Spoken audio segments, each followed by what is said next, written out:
The League of Women Voters, East Shore, and Brantford Community Television proudly present the 12th State Senate District Candidates Debate between Democratic candidate Ted Kennedy Jr.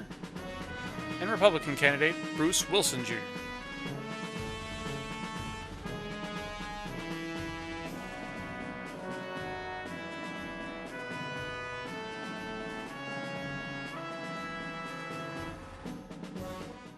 Good evening, and thank you for joining us. Welcome to Evergreen Woods. My name is Brianna Ben-Morandi, and I'm the program director here. On behalf of the residents of Evergreen Woods and the associates and my colleagues, we'd like to welcome you this evening to the 12th State Senate Candidates Debate. I would like to introduce you to Claire Sauer from Lyme, who will be this evening's moderator. Thank you, Brianna. As she said, I'm from Lyme. I should explain that I'm from the League of Women Voters of the Lower Connecticut Valley, and I'm not a voter in this district.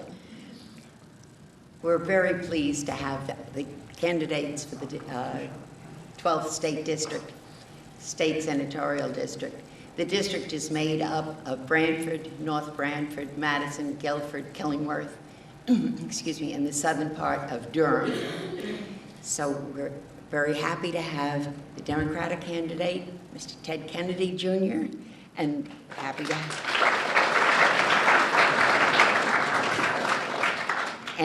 have the Republican candidate, Bruce Wilson.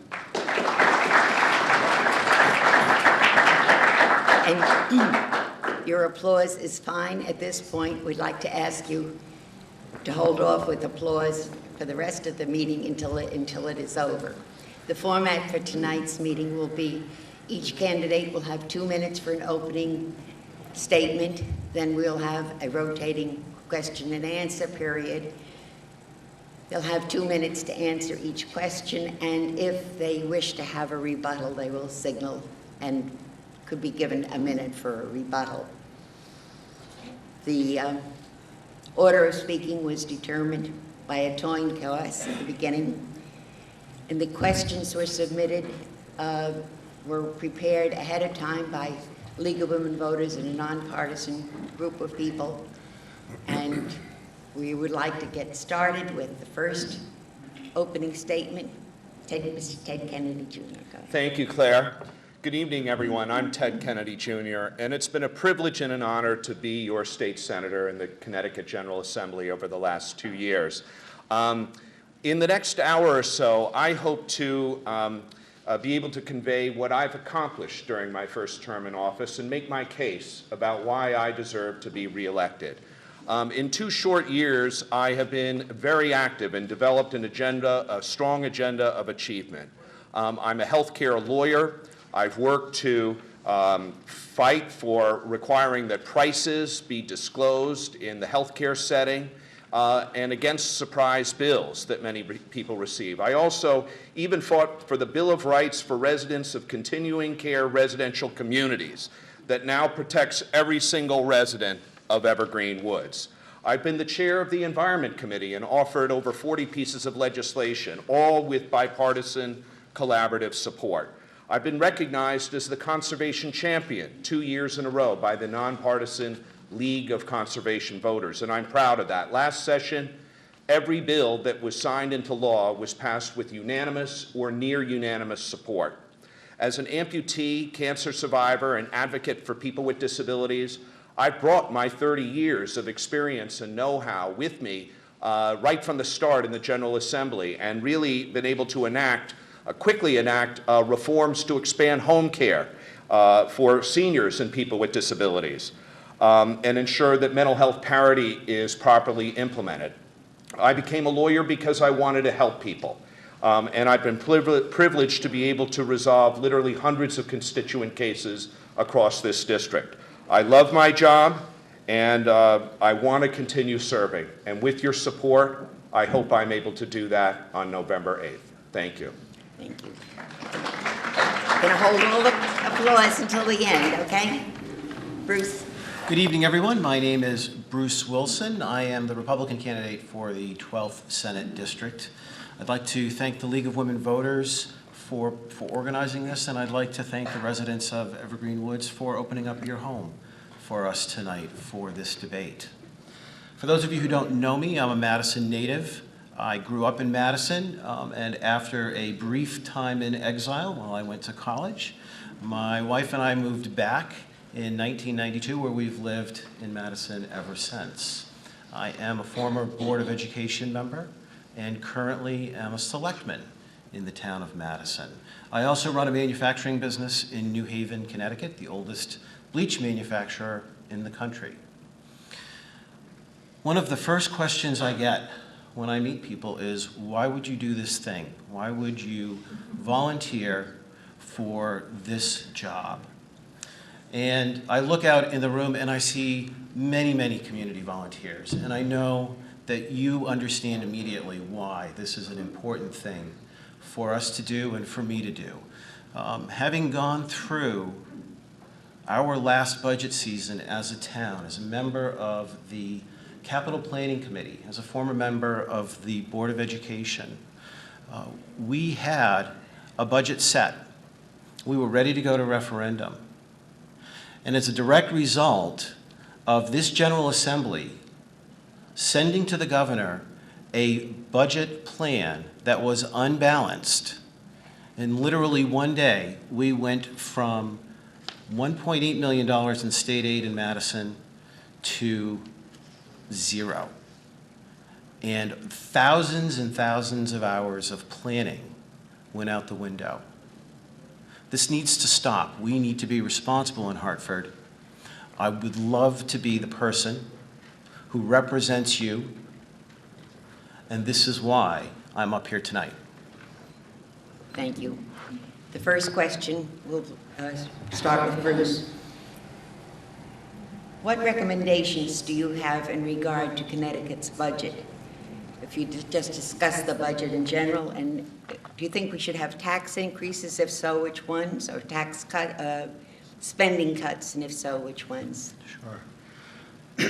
So one thing that businesses and seniors rely upon from government, whether it's town or state, is reliability, stability, and predictability. The first thing we need to do is recognize that our revenue forecasting doesn't work. We have 6 years of deficit budgeting and 6 years of emergency rebudgeting. We need to budget responsibly. We need to budget our spending responsibly. We need to budget our forecasting, our revenue forecasting responsibility. Back when the income tax was put in place, we were promised a constitutional spending cap. The time is now for that to be implemented. And it needs to include every single penny this state pays. Every single penny. We need our General Assembly to be accountable for collective bargaining agreements. The way the process is today, the governor negotiates a deal, and the General Assembly forgoes its responsibility, forgoes its right to vote on those contracts. These represent the majority of the money we spend as a state, and none of you know how your state representatives feel on this topic, and none of you know how they vote, because they don't. This is irresponsible and needs to change now. Ted? Yes, well, look, I think all of us understand that our state is facing some serious economic problems, and we face some serious budget problems. When I ran for office 2 years ago, and I would just say that no one runs for office to go to Hartford and then is suddenly beset with having to actually cut needed programs. But that's exactly what happened. Last June, I voted for a budget that cut $1.5 billion from the state budget. I wasn't necessarily proud of that because those programs help real people in our state. But I didn't think at the time that our state was strong enough economically to really sustain a budget cut. So the last budget that we passed in the General Assembly contained no income taxes, no state sales taxes, and no additional business taxes. We know that when we go back, we're going to be facing with additional cuts. And I actually agree with my opponent when he talks about the need for stability and predictability. And I've spoken. I've been critical of the process. Some of you who have attended these previous debates know that. Being presented with these documents and decisions at the very last minute and having to vote on that, that's not really good government. People in this district don't understand that. And I think, to Bruce's point, is people need predictability and stability in the budgeting process. So, look, I think we need to figure out really how to make our state more friendly to business. Because let's face it, the businesses are the ones who pay, and their economic development pay for the economic vitality of our state. So I think we need to start investing long-term in things like vocational training, infrastructure. I see my time is up, but I hopefully will have more time to talk about this very important topic. Can I just, Oh, you, 30 all right. seconds? 1 minute for rebuttal, sure. You know, I think it's important that nobody lose sight of the fact that all of the last-minute adjustment, which, by the way, has not been successful and we are still in deficit, is a direct result of the budget that Ted voted for in 2015. So, yes, Ted worked to try and unwind some of that mistake, but the person who lights the fire can't get credit for throwing water on it a year later. We need to have accountability for the votes that we cast, and we need to recognize that it's more than just last minute, every other year adjusting. Ted, would you like to? Well, you know, it's a tough job, I'll be honest with you, being in a situation where we don't want to cut municipal aid. And by the way, I do need to correct one point that Bruce made about cutting $1.8 million in municipal aid to Madison. That was not a correct figure. Madison did suffer funding cuts, which is one of the reasons why I went to bat together with my colleague Noreen Kokaruda to ensure that Madison was somewhat made whole by a $1 million grant for the Scranton Library. Now, I know that those two things aren't equal, but I am going to, both Bruce and I agree that this educational cost-sharing formula is out of whack, it's irrational, it's unfair, and it needs to be adjusted so that towns like Madison and every other town in our state do not get blindsided at the last minute by these budget adjustments, which are just as frustrating to me, I think, as to everyone else in this room. Thank you. Ted will answer the next question first. Should we have early voting in Connecticut? Well, many states do have early voting, as we know from this presidential election. I believe that we should be making it as easy as possible for people to vote, including early voting. I think that we're very lucky to live in a state which is, as the League of Women Voters knows, is progressive in the sense that we make it very easy for people to register to vote. Other states around the country are making it much more difficult for people to register to vote. I think that's unfair. So I think that whatever we can do, we have an abysmal voter participation rate in the United States. In many other countries around the world, we have much higher voter participation rate. And I think whatever we can do, including early voting, there's one state in, I believe, Washington State, correct me if I'm wrong, Elise, that actually does vote by mail. Oregon. Oregon has a vote by mail. They don't even go to the voting booth at all. So I think there's a lot of different things that are going to be experimented with. But I think that anything that we can do to have no excuse, absentee balloting and early voting would be something that I think would bring more people into the democratic process, and I would regard that as a positive thing, yes. Bruce? So clearly, we need more participation. We have a little bit of an inside joke in Madison when it comes to referendum season for the budget. 800 people vote and 5,000 people complain about the result. We need to find a way to make it easier. We have early voting now. It's called absentee ballots. We have a quirk on ours where you have to have a specific reason for not being able to vote in person. And I think that there is a good case to be made for removing that requirement to make it easier to vote. I don't like the idea of early counting of ballots. I think that the ballots should be opened on voting day just as if you were voting in person. Thank you. The next question is, do you support initiative and/or referendum process for Connecticut? Why or why not? And you'll start on this one, Bruce. So we're talking about voting in a popular vote for new things. I think the one of this election is the legalization of marijuana. That's what a lot of states have on their referendum.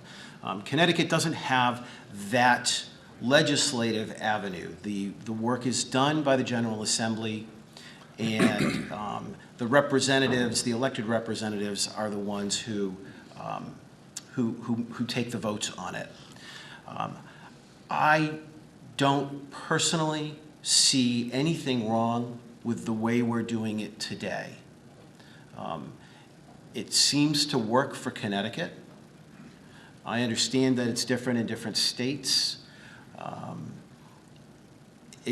Quite frankly, I could go either way on this one. I don't have a strong opinion against it, and I don't have a strong opinion for it. Okay. I think that, I do agree that Connecticut has found a way to bring issues to make them work the way they are without having specific ballot referenda. But I would not be opposed to, a discussion. I think we should be having a discussion about whether or not, as a state, that we have ballot referenda. They exist in Massachusetts. We know they exist in California. In fact, many initiatives in California do kind of wreak havoc on the whole legislative process and governing process. So I think we should take lessons to see what different states have done with these different ballot initiatives before we make a decision in Connecticut to offer a referendum process. And we need to obviously make sure that to get something on the ballot, it really needs to have a certain number of signatures and really have a high hurdle to be able to be presented a topic directly to the voters. Thank you. Ted, you'll go first on this one. You mentioned marijuana use, so let's follow up on that. Should marijuana use be legalized? That is not just medical marijuana, but marijuana for recreational purposes or anything else?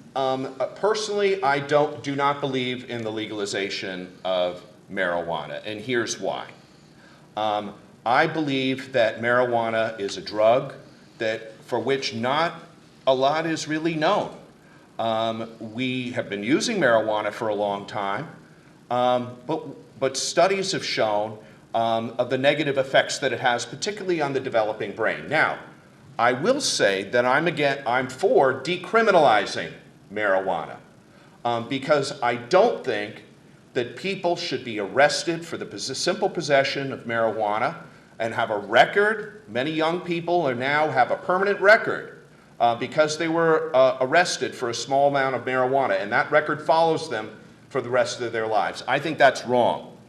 But I do think that we are sending the wrong message to our young people by simply saying we're going to allow marijuana to be freely available because I don't think we really want a stoner nation.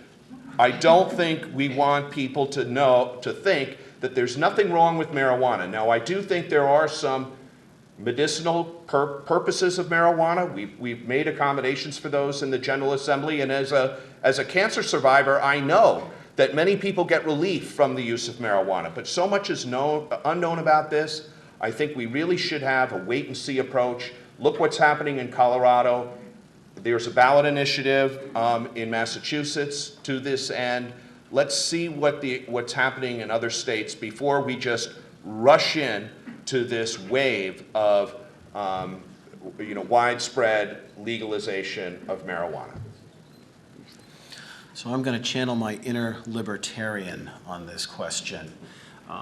It's not a matter of should we legalize marijuana, it's a matter of when will we. This change is coming, and I think the time is now for us to get out in front of all of the social implications that it has. Certainly, the decriminalization, which I'm not sure how to parse the difference between that and legalization, but using marijuana as a way to catch youth up in the criminal justice system makes no sense. It makes no sense for those individuals, those families impacted. It makes no sense for the burden it places on us. We can do better than that.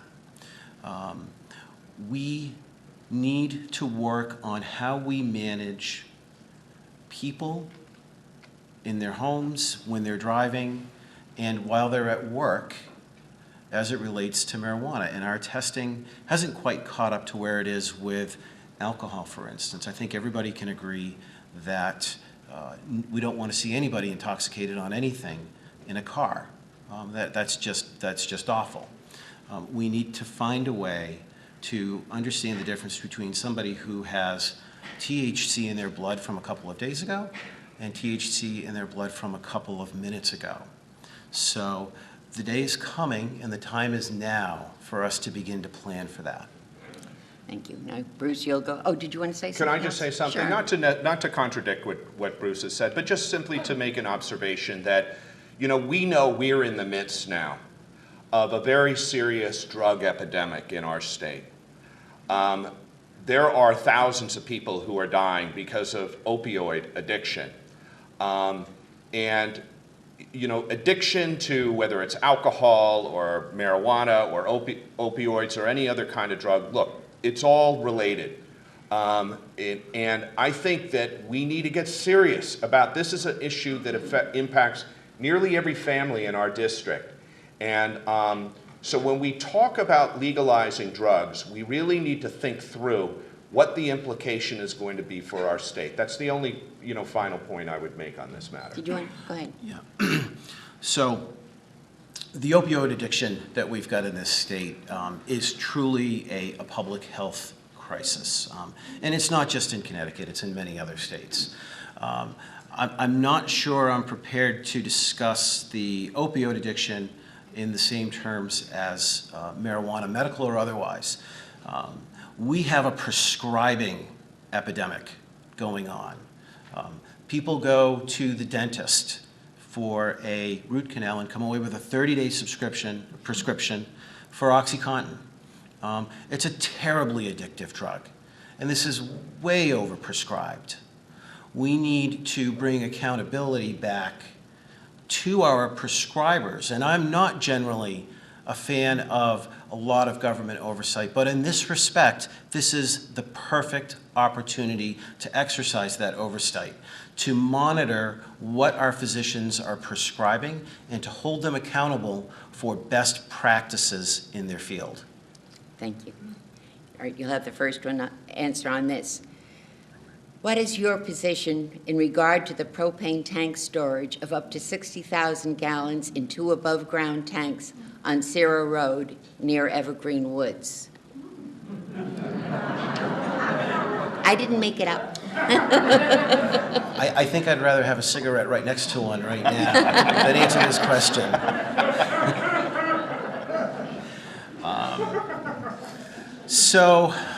My business deals in hazardous chemicals. We are regulated by the Department of Homeland Security because they are so hazardous. And I appreciate the care and handling that has to go on and the respect that we have to have for these dangerous chemicals. I also appreciate that I think we're talking about 60,000 gallons of liquid propane. That's what they said. That's what they say. In close proximity to houses. I'm not sure that that's the best place to locate that. I recognize the need for the community to have that liquid propane close at hand. I think what I'd like to see is a better location found. I'd also like to understand better how the North Branford, I think it's Inland Wetlands Commission, managed to allow this to fall to this low state. I think we had people resign, we had people walk away to deny a quorum, and as a result, it's now in the hands of the state where nobody has control, right? This is a local issue. It should have stayed a local issue. So I think to sum it up, we have a need for it. I think we could find a better location for it. And I think I would challenge the local leaders in North Branford to find a way to take control back of this conversation and handle it in North Branford the way it should have been. Ted? I think I agree with Bruce's analysis of the situation. Clearly, there's a siting issue. To site these propane tanks so close to homes and to other environmental assets, it seems like there should be a better location to site these tanks, it seems to me. I do know it hasn't really bubbled up to a state issue that would impact like the office of a state representative or the state senator, because this is a local planning and zoning question. But it has been kicked up to the state, as Bruce just commented about, because of the inability of the town of North Branford to rule on this situation. And when they haven't been able to have a quorum in the Inland Wetlands Commission, that gets kicked up to the state. The town of North Branford is being charged a lot of money for the state to be able to resolve this question. So it's not a good deal for the taxpayers of North Branford. They think they may be washing their hands of the resolution of this problem, but meanwhile, the clock is ticking and the town of North Branford will be billed for the services of the state of Connecticut when the decision should rightfully belong in the town of North Branford. Thank you. All right, you'll go first on this next one. It's following up on another environmental one that I've been handed in rather odd handwriting, and it's a little difficult. Towns in Connecticut are banning fracking. What is your position on this? Banning fracking. Well, we don't have fracking in Connecticut right now. We don't have oil or shale or anything like that in Connecticut, unlike a lot of other places like the Dakotas and Texas that are getting rich off of this, off of their minerals that they have in the state. We don't have that kind of resources. I think the question probably pertains to the importation of fracking waste into Connecticut. And a number of towns that I'm aware of want to pass bans on the importation and disposal of fracking waste in their towns. I just want to say that the General Assembly has already passed a law before I got there, just before I got there, that banned the importation of fracking waste in the state of Connecticut. So honestly, it may feel good for a local town to say we don't want any fracking waste in our town, but the practical implication is we already have a state law, and in fact there's no evidence now that we do import fracking waste into Connecticut. What I would advise people who are concerned about this issue is not to pass another law in their locality, but to simply at this point pass a resolution, a general resolution, something that's broad enough that sends a clear message to the residents of the town that this is something that the Board of Selectmen or the RTM would agree to, but that stops short from mandating that the police and the fire double check every single truck that's coming in and out of the town. To me, that doesn't make sense at this point in time, again, because we have a good state law in place. So I don't have a lot to add to that. A couple of years ago, the General Assembly had the foresight to look ahead at fracking going on in our region, realized there would be a waste issue, and put in place legislation that would prevent that waste from ever coming to this state. If towns feel the need to have a little bit of belt and suspenders type of legislation, then I think a resolution from the local legislature, whether it's the RTM or whether it's the Board of Selectmen, is perfectly appropriate. Thank you. Bruce, you'll go first this time. Are you in favor of Connecticut's right to life bill? Why or why not? I am happy with the state of legislation that we've got around right to life, generally in this country and specifically in this state. This is now going on generations of implementation, and I don't see any good reason to change it now. So I guess I agree. Okay. And I do too. Okay, that takes care of that. Okay, Ted, you'll go first this time. Should Connecticut be doing more to provide incentives for renewable and clean energy? Well, that's a good question. We all know that we need more renewable and clean energy as part of our energy strategy for the future. In Connecticut, we rely, about 50% of our power is generated at Millstone. That's the nuclear power facility in Niantic. We also generate a lot of power through natural gas. But solar has, in fact, seen a surge in Connecticut. In fact, many people in this room I see are from places like Durham and Madison and Killingworth, and these towns have banded together and really formed these collaboratives together with local vendors to dramatically expand the use of solar. I mean, who would have thought that Durham, Connecticut is one of the leading generators of solar energy in the entire state or the entire Northeast for that matter. So it can be done, it is being done, and we also need to make it easier for things like distributed energy and shared solar, because there's too many barriers right now. We could be dramatically expanding our use of solar energy, but these powerful energy companies frequently put up barriers to the development of these large-scale solar projects that we need to address, and our state is actually addressing right now. So I think that this is a great idea that we have so many people who are actively doing this, and we need to be creative. There's fuel cells in Bridgeport. There's even several proposals to convert cow manure into electricity. I know about this kind of stuff because I chaired the Environment Committee in the Senate and the General Assembly, and under that is the Department of Agriculture, and you have many dairy farmers now who are collecting the animal waste and converting that into electricity. So, you know, we need to be creative about every single solution that we face. Thank you. You want to say? Go ahead. Thank you. So when we talk about renewable energy, we're really talking about net metering. It's not just enough to put solar panels on your roof. We need to generate energy locally for a neighborhood, for a downtown area, for a school campus. And this is more than just a simple array of solar cells on the rooftop.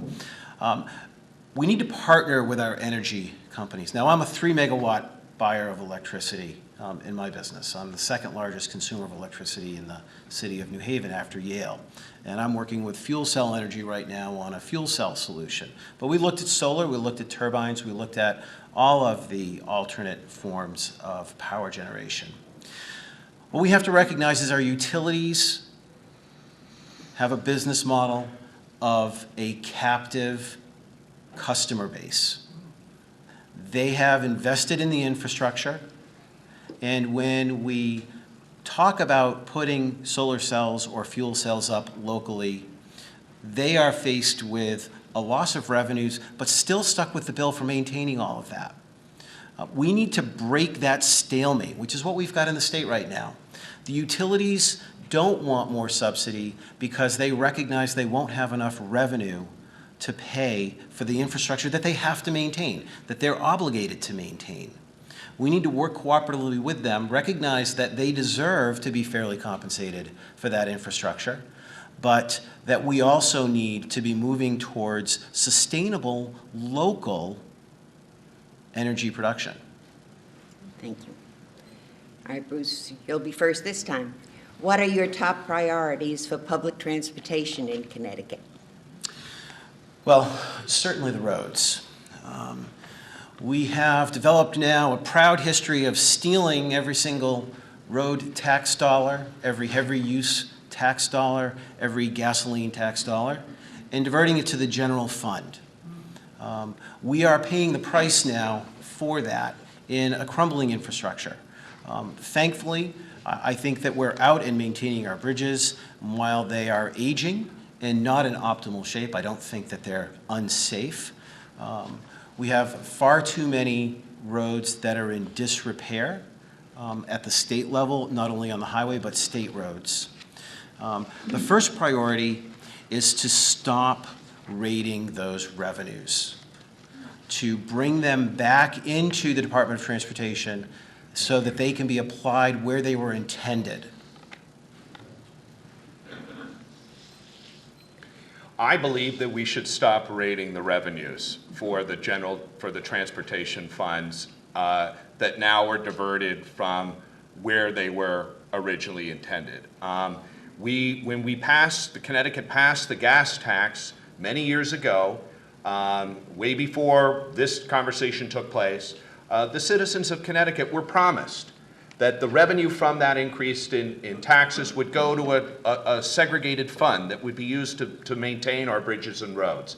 That hasn't happened, which is why I voted for the transportation lockbox just this last spring, because I believe that the legislature needs to have these funds segregated in a separate account to be dedicated towards our bridge repair and our road repair. You know, I've also been, I serve on the Transportation Committee, and I believe that we need to do everything we can to speed up the transportation and commute times between our cities and other cities that are located near us, namely Boston and New York. Here's our problem in Connecticut. We're right in between, we have a good location right in between Boston and New York, but guess what? We're pretty far away. Many parts of Connecticut, unless you live in Fairfield County, are far away from those centers. If we can, there's a study underway right now that looked at the city of London. What they found was every town that was located an hour away from London has seen dramatic increase in property values and business, okay? That's what we need to do in Connecticut. We need to speed up the commute time between New Haven and New York City. We need to connect Hartford and Boston, and we need to make riding rail easier. But we also, in this whole discussion of transportation, we can't forget things like 9-town transit. For those of you who live in Killingworth and Madison and up and down that corridor, you know that when our state talks about the need to spend billions of dollars in transportation, for the people of the 12th district, having reliable bus service up and down these rural areas is critical to many seniors and others who rely on that transportation service. Go ahead.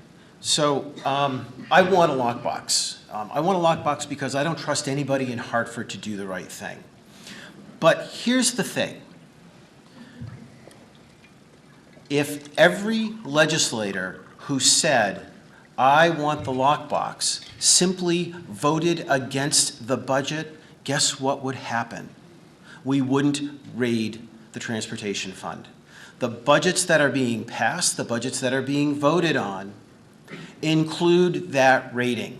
It is not enough to say, I am for a lockbox.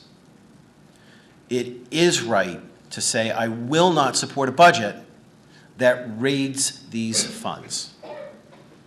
Did you want to say anything else, sir? Well, I think the lockbox was, passed by overwhelming majorities in both the Democratic and Republican caucus. So I do think that we have bipartisan consensus on the concept of creating a lockbox. I mean, there's a little different permutations on exactly what a lockbox would mean, but I would be in favor of the strictest possible lockbox that we could put on these fuel taxes and other forms of revenue that we derive from those taxes. Thank you. Ted, you'll go first this time. Do you favor the legislation proposed in the last legislative session that would remove guns for a 7-day period from households where there is a pending restraining order? Is that first question to me? Yes. Yes. I supported that piece of legislation, and here's why. We have, when a woman, I say most of the time it is a woman who files for a temporary restraining order, is in fear for her life. And when that order is served on the boyfriend or the husband or the batterer, that person becomes enraged. And that's a very dangerous time to have weapons in the home. So I think that it's a good idea for the police to be able to remove weapons in the home during that period of time, and returning the weapons after the resolution of the issue, but to be able to safely remove, because I think that that's an important period of time that is high emotional time, and I think that that's actually a good idea that we have that policy now in the state of Connecticut.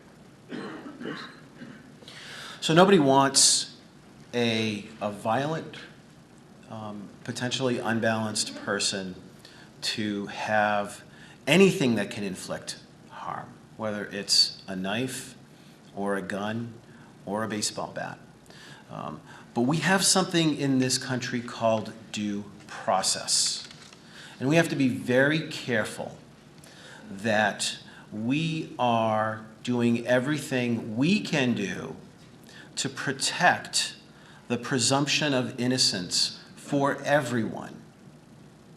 So I absolutely think that the police need to be involved. The guns need to be identified. Quite frankly, any other weapon needs to be identified. But we need to be very careful that we don't use this as a way to diminish an individual's rights before there's any evidence against them. Well, following up on the firearms issue, and you'll answer first, Bruce, do you support strengthening any regulations on firearm procurement, ownership, training, and carrying? So I support the same background checks on all weapons, regardless of where they're purchased or how they're purchased. This is just common sense consistency. I'm sorry, can you just repeat the question? Do you support strengthening regulations on firearm procurement, ownership, training, and carrying? Okay, so on the procurement side, I think that would be the only opportunity to strengthen the legislation. We have a very rigorous path to legal ownership and legal carrying of firearms of any type, whether it's a pistol or other. I don't think at this time we need to strengthen any of that legislation. We do need to be more diligent and more vigilant in the enforcement of the laws that we have on the books. My view of this issue is that I'm thankful, honestly, that we live in a state that has some of the toughest gun laws in the entire 50 states. But here's the problem. There's 49 other states. So while we ourselves may have very strict gun laws, and this was done in response to the tragedy at Sandy Hook, where Democrats and Republicans came together, took very politically difficult votes, because this issue is so politically charged because of an organization called the NRA, which does not allow even a simple discussion on common sense restrictions of guns. They will not allow even the beginning of a conversation on this topic. which I think is too bad, because surveys have shown that even responsible gun owners are in favor of many of the common sense restrictions that are being proposed. So, so yes, I don't anticipate that this is going to come up in the General Assembly anytime soon, in part because it's such a politically charged issue, and in part because I believe that Connecticut has debated and really addressed this issue fairly recently, within the last few years. It does come up, I talked about this in the last debate, with regard to the issue of removing firearms in the service of process for domestic violence, and it's also come up recently in the issue of requiring the people who want to carry weapons, either open carry or concealed weapons, not have a blood alcohol level of 0.08. So 0.08 is now the level of alcohol you're allowed to have in your bloodstream when you drive a car. The legislature considered and passed a bill that says that if you have a blood alcohol level of 0.08, you cannot carry a gun. And that alone was a very, very contentious issue, I just have to say, in the General Assembly, because it involved guns. I believe this is a public health crisis. Any other issue that was causing over 30,000 deaths a year in the United States would be considered a public health crisis, and I think that's exactly what it is. Did you want to say anything? Oh, No. okay. All right, Ted, you go first this time. What is your stance on the proposed gas pipeline construction plans for the state? Well, I am not in favor of having consumers pay the bill carry the bill for constructing new natural gas pipelines. Right now, we have a situation where the consumer pays every time. So you have investors who, look, we do need gas, we need reliability for our homes and for our power plants. But we have a situation now where the quote-unquote investors are basically take zero risk.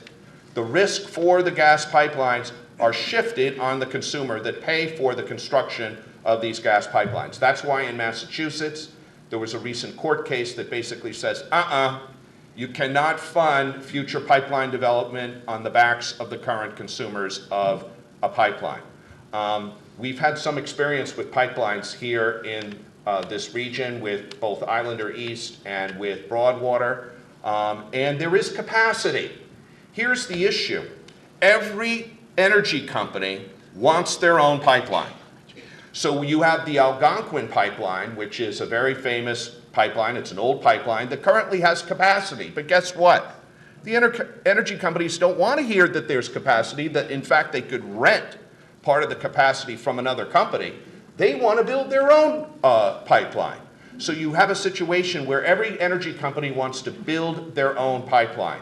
And if we are going to build any pipelines at all, they have to be done in the least environmentally damaging way. And we need to just tell these energy companies, you need to cooperate. You're not all going to get your own pipeline. You should cooperate and share the pipeline so you have the least environmental damage possible. So pipelines in general need to be part of a bigger energy strategy. To talk about gas pipelines and not talk about other sustainable types of energy, I think is a disservice to the long-term energy needs of the region. Right now and for the foreseeable future, gas is going to be a big part of our energy consumption. Hopefully, as time goes on, it will be less and less, but for the next several decades, it will certainly be. Consumers will end up paying for it.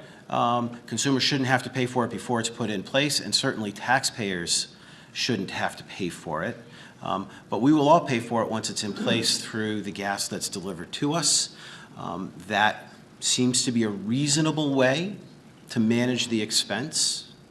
And I agree that ganging up the pipeline so that we're servicing all of the gas needs on a main trunk makes the most sense. We centralize the distribution of the gas. Quite frankly, once it's mingled, the companies don't really care what pipeline it's in, just like with electricity.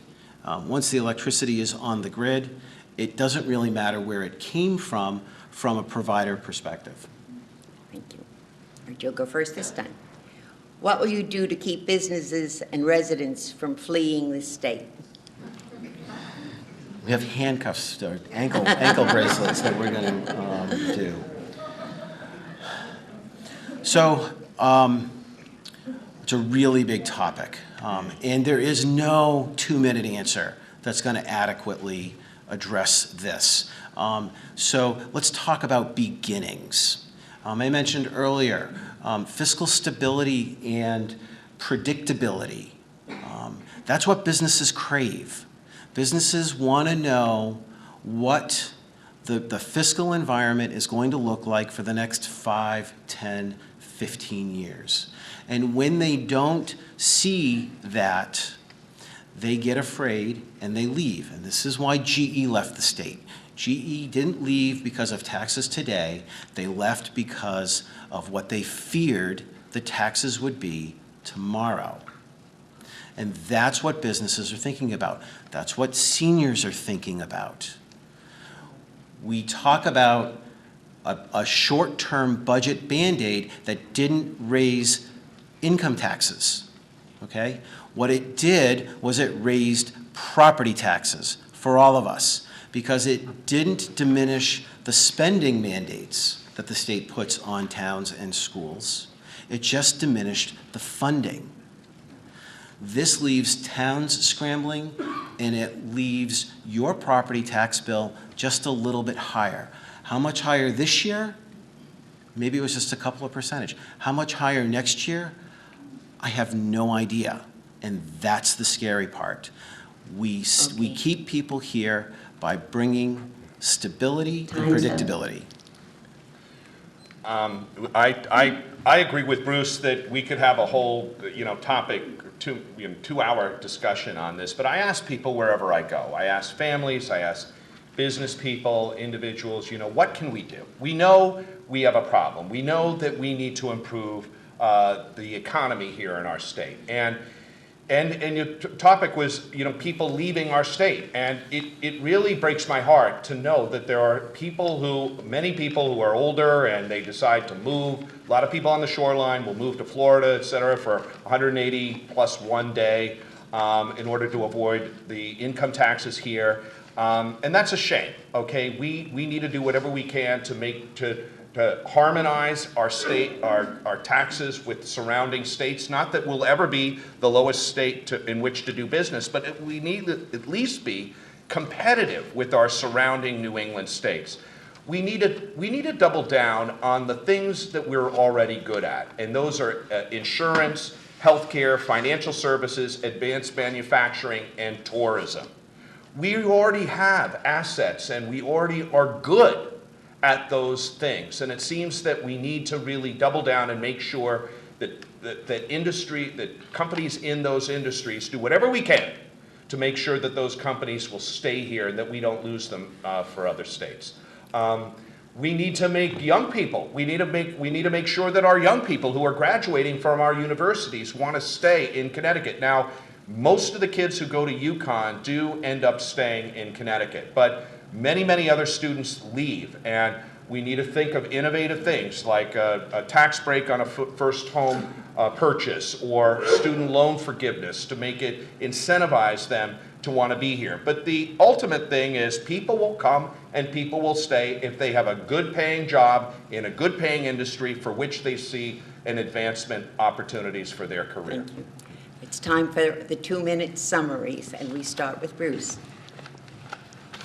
Well, thank you again for sitting through this to give us the opportunity to explore the issues together, to give you the opportunity to see how we differ in our views. Folks, the issues are choosing us, we're not choosing them. And it boils down to 3 major categories: fiscal responsibility and predictability, focus on our families and opportunity for growth in the state, and restoring faith in our government. And it starts with legislators who do more than talk about the need for this. if every legislator who said this is wrong actually voted that way, we wouldn't be in this situation. We have 38 years of control in the General Assembly by one party. And don't make any mistake about this. The governor vetoes laws. He doesn't write laws. The governor passes or vetoes taxes. He doesn't write them.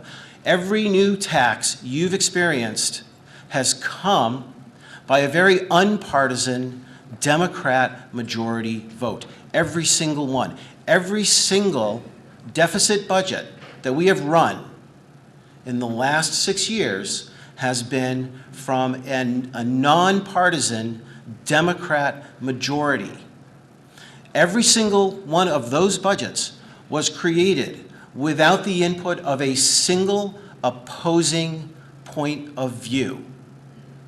And most recently, all of the budget votes that have happened in the last 2 years have had Ted's support. He has had 2 years to make the changes, to exercise his vote, and he has voted with the Democratic majority. I promise you, if you send me to Hartford, I will vote for you. Thank you. Well, thank you, everyone. Thank you for coming to participate and listen in this debate. Look, since being elected to the Connecticut State Senate, my goal has always been to build a better and stronger Connecticut. To me, that's what my public service is all about. We all know that we face significant economic challenges in our state, but I believe that we can meet these challenges because we have the key ingredients for success. We just haven't been able to leverage and convert those assets into actionable commercial enterprises. As I see it, there's two central problems. We do need to dramatically improve the working relationship between business and government, and quite honestly, we need to improve the mistrust that exists between the two political parties. So more than ever before, we do need people in government who believe in common courtesy, who are able to work across the aisle and are able to collaborate. And look, and even acknowledge that sometimes the other side has a fair point, okay? I'm a proud Democrat, and I think that the Democrats are right when they say that we need to invest in education and infrastructure. But I also think that the Republicans are right when they say that the engine for economic prosperity lies in the private sector and lies in small businesses that will generate 2 out of every 3 new jobs in the future of Connecticut. So the critical skill of anyone running for public office today is being able to understand and respect and accommodate different points of view and work together as a team. And I know how to do that. I am that candidate, and I look forward to your support on November 8th. Thank you very much. Yeah.